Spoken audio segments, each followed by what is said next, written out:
শহরে আইএসএফের party office ভেঙে পুড়িয়ে জ্বালিয়ে দেওয়া হয়েছে। দেখুন, আমার কাছে তো অনেক খবরটা এসে পৌঁছায়নি, প্রথমত। দ্বিতীয়ত, আমার ওখানে নেতৃত্বরা আছে, নিশ্চিতভাবে সেটা দেখবেন, ছাড়ের কোনো জায়গা নেই। তবে ব্যাপারটা হচ্ছে, এই যে পার্টি অফিস পুরানোর কথা যেটা বলছেন বা হিংসার কথা যেটা বলছেন, খোঁজ নিলে দেখুন 4 তারিখের পরে যে তৃণমূলগুলো বাঁচার জন্য দল চেঞ্জ করেছে, জার্সি বদল করেছে, তাদের দিয়ে হয়তো হয়েছে। কারণ আমরা দেখছি তো বেশ কয়েকটা দিন ধরে রাজ্যের বিভিন্ন প্রান্তে যেভাবে অরাজকতা হিংসা ছড়াচ্ছে, বিভিন্ন প্রতিষ্ঠানে আক্রমণ থেকে শুরু করে বিভিন্ন জায়গায় আক্রমণ কারা চালাচ্ছে? বিজেপি অবশ্যই, কিন্তু তাদের নেতৃত্বে কারা আছে দেখলে দেখা যাবে সে প্রাক্তন তৃণমূলরা। আর 4 তারিখে যেটা করা হয়েছে, আমরা বিষয়টা দেখব, আমাদের নেতৃত্বরা দেখবে, একটাও ছাড় পাবে না। ভাবেছে কি বিজেপি ক্ষমতায় আছে বলে বিজেপির ঝান্ডাটাকে সামনে রেখে, পদ্মফুল চিহ্নটাকে সামনে রেখে যা ইচ্ছা তাই করে নেবে, এটা কোনোভাবেই মেনে নেওয়া যাবে না, আর হতেও দেবো না। আইনি লড়াই হবে, ছাড় রাখতে হবে না। এটা একটা দারুণ ঘটনা। দল ত্যাগ করে গেলেন, গাড়িতে আক্রমণ হলো, স্বাভাবিকভাবে আইএসএফের বিরুদ্ধে অভিযোগ উঠবে, এটা স্বাভাবিক নিয়ম। এখানে একাধিক বিষয় থাকতে পারে। তো আমি সবসময় হিংসার বিরুদ্ধে, আপনারা জানেন গতকালকে যে ঘটনা ঘটেছে তাকে কোনোভাবেই প্রশ্রয় দেবো না, কিন্তু কয়েকটা আমার প্রশ্ন থেকে যায়। কথায় আছে না, টাইমিং। এটাও তো হতে পারে যে তার পাশে এখন লোক নাই, রাতের অন্ধকারে গাড়িতে আক্রমণ করিয়ে দাও, আক্রমণ করিয়ে ভাঙড়ের মানুষের সিম্প্যাথি নিতে চাইব, একটা কারণ। প্রথম কারণ যেটা ওনারা বলছেন যে নাকি আইএসএফ মেরেছে, একটা কারণ। দ্বিতীয় হচ্ছে নিজেরা নিজেদের গাড়িতে আক্রমণ করি আইএসএফ নেমে দুঃসা পাচ্ছে। তৃতীয় হচ্ছে এখন যতই হাত মিলাক না কেন, পুরাতন একটা আঁচকি আছে, কে বস হবে একটু বুঝার যদি থাকে বোঝে নেন, আমি নাম বলার প্রয়োজন বোধ করছি না। যতই ভেরি রিসেন্ট হাত মিলানো না, এটা পুরাতন আঁচকি আছে, কে কাকে জেল খাটিয়েছে তারাও ভালো করে জানে। সেই রাগটা মেটানোর জন্য হচ্ছে কি। চতুর্থ যেটা দাঁড়াচ্ছে, শুনেছি যে কারো একজনের পরিবারের লোকজন বিএলআর অফিসটাকে তার বাড়ি করে রেখেছিল, ক্ষমতার অপব্যবহার করে বিএলআর অফিস থেকে এর নামে ওর রেকর্ড কাটিয়ে দেওয়া বা ওর নামে মিথ্যা দলিল বানিয়ে দিয়ে রেকর্ড করিয়ে দিয়ে এরকম অনেক অত্যাচার করতো।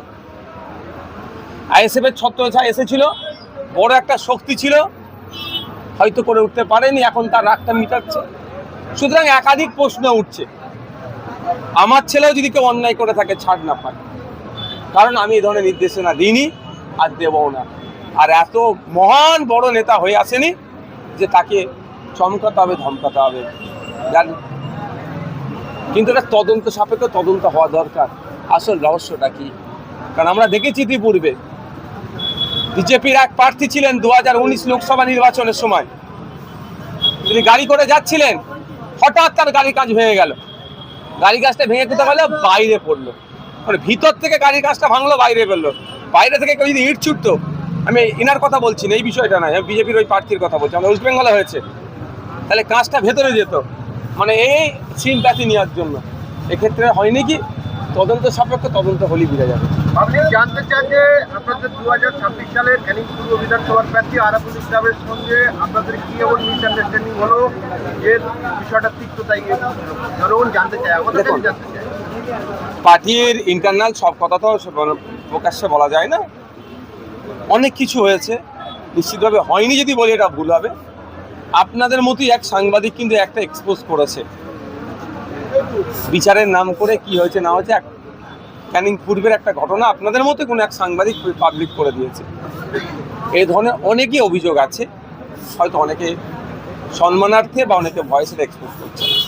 মানুষ ভেবেছিল যে শওকত মোল্লা গ্রেপ্তার হয়েছে, ভাঙড়ে অনেকটা শান্তি ফিরবে, কিন্তু সেই শান্তি বেশি দিন স্থায়ী হলো না। আরাবুল ইসলাম সাহেব দল থেকে বেরিয়ে গিয়ে ভাঙড়ে আবার অশান্তির পরিবেশ তৈরি হওয়ার। দেখুন, একটা কথা আমি বলবো, নতুন করে ভাঙড়ে তোলাবাজের জন্ম হতে দেব না। ভাঙড়কে যারা অশান্তি করে তাকেও ছেড়ে কথা বলবো না। যদি আইএসএফের কোনো ছেলে অশান্তি করে তাকেও ছাড়বো না একজন বিধায়ক হিসাবে। আর অন্য কেউ যদি করে তাকেও ছাড়বো না, এটুকু মাথায় রাখবেন। ভাঙড়ের মানুষ শান্তিতে থাকতে চায়, রাজনৈতিক তোলাবাজদের হাত থেকে ভাঙড়ের মানুষ মুক্তি পেতে চায়। নতুন করে তোলাবাজি আর করতে দেবো না, অনেক হয়েছে। খড়গাছি আপনাদের অনেক কর্মী সমর্থক রয়েছে, তারা পার্সেন্টলি আমাকে বলেছে যে তৃণমূল থেকে যারা আরাবুল ইসলাম সাহেবের হাত ধরে আইএসএফে ঢুকেছে, তারাই আমরা আইএসএফের জেল খেটেছি, আমরা আইএসএফের বাড়ি ছাড়া হয়েছি, তারাই এসে আমাদের উপর অত্যাচার করছেন। দেখুন, একটা কথা বলি, আমাদের তো বুথ কমিটি ছিল, একটা 15 জনের বুথ কমিটি ছিল, এখন সেটা এক্সটেন্ড করে 30 জনের অধিক হচ্ছে। আগে তো আমি খুঁজবো আমার ওই 15 জনকে, আর অন্য কাউকে চিনবো না। আজকেও আমাদের এখানে একটা অঞ্চল লেভেলের মিটিং আছে, প্রাণগঞ্জ অঞ্চল নিয়ে মিটিং আছে, বিভিন্ন বুথকে নিয়ে। আমি বুথে বসে থাকি, সেই 15টা নতুন ছেলেকে খুঁজবো আমি, যে বন্দুকের সামনে দাঁড়িয়ে লড়াই করেছে। হ্যাঁ বলছি, সেগুলো এগুলো সব হচ্ছে তো, আপডেট হবে, চাপ নেই, কেউ ধরে ঢুকিয়ে দিলে হবে না। প্রথম আর খুঁজবো আমার ওই পুরাতন 15 জন, যে এটা ভেবেও যে এবারে যদি আমরা পরাজয় হয় আমাদের বাড়ি ঘর তো জেসিবি দিয়ে ভেঙে দেবে। 2021-এর থেকেও ভয়ঙ্কর অত্যাচার নেমে আসবে আমাদের উপরে, আমাদের খুন হতে পারে ভেবেও যারা দল করেছে 2026-এ আমাদের পাশে দাঁড়িয়েছে, সে লিস্ট আমাদের কাছে আছে। সেই 15 জন প্রথম আমার জায়গা পাবে। তারপরে অনেকে লিস্টের বাইরে দল করেছিল, প্রত্যক্ষ পরোক্ষভাবে সহযোগিতা করেছে, তারা জায়গা পাবে। তারপরে যদি কোনো দল থেকে কেউ আসে, অন্য দল থেকে, সেই বুথের আমার 15 জনের আর যা নেতৃত্ব আছে তারা ডিসাইড করবে অমুক দলের ওই নেতাটাকে নেবো কি নেবো না। আমাদের অঞ্চলের নেতা বলে দেবে না যে রাহুল আমাদের যে বুথে কাজ করছে ওই বুথে অন্যজনকে ঢুকিয়ে দাও। ওই বুথের নেতৃত্বরা ঠিক করবে ওই লোকটাকে নিয়ে যেতে পারে কি না পারে না। তারা আমাদেরকে জানাবে, রাজ্য কমিটিকে, আমরা সেখান থেকে অ্যাপ্রুভাল দেবো, তারপরেই তো হবে। আপনি যদি মনে করেন কেউ একজন তৃণমূলের কোনো নেতার হাতে ঝান্ডা ধরিয়ে দিল, আইএসএফের ঝান্ডা, সে তৃণমূলে চলে আসলো, আইএসএফে চলে আসলো, এটা হবে না। এটা আমি ক্যামেরায় বলছি, চেয়ারম্যান হিসাবে দায়িত্ব নিয়ে বলছি। কারণ ভাঙড়ের 278 নম্বর বুথে তৃণমূলের অমুক নেতাটা অত্যাচার করেছে না, গোলাপ ফুল দিয়ে সৌজন্যতা রাজনীতি করেছে, আমি যতটা জানবো বিধায়ক হিসাবে, তার থেকে বেশি জানবে ওই বুথের আমার নেতৃত্বরা। সুতরাং ওই নেতা যদি আসতে চাই ভাইজানের খাত ধরে, ভাইজানেরও কাজ হচ্ছে ওই 278 নম্বর বুথের সাথে আলোচনা করা, এটা আমাদের পার্টির গাইডলাইন।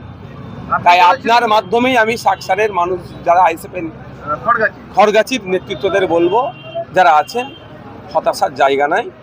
এই সবে 3 মাস হলো সরকার পরিবর্তন হয়েছে, এখন যারা চুরি অন্যায় করে তারা লাভালাভি করছে, তারা একটু শান্তি থাকতে দেন। আপনি আমার সাথে 2021-এর আগে থেকে আছেন, 2024-এ আমার সাথে ছিলেন, আমাদের সাথে 2026-এ আমাদের সাথে ছিলেন, আমরা কোনোদিনই আপনাকে ভুলে যেতে পারবো না। হ্যাঁ, তবে একটা কথা, আপনি পুরাতন কর্মীর নাম দেখিয়ে যদি তোলাবাজি করেন, আপনি আমার পুরাতন কর্মী নাম দেখিয়ে যদি অনৈতিক কাজ করেন, সব থেকে প্রথম আপনাকে ছাড়বো, কারণ আপনার প্রতি সব থেকে ভরসা আমার। আপনি আমার অন্যায়, আপনি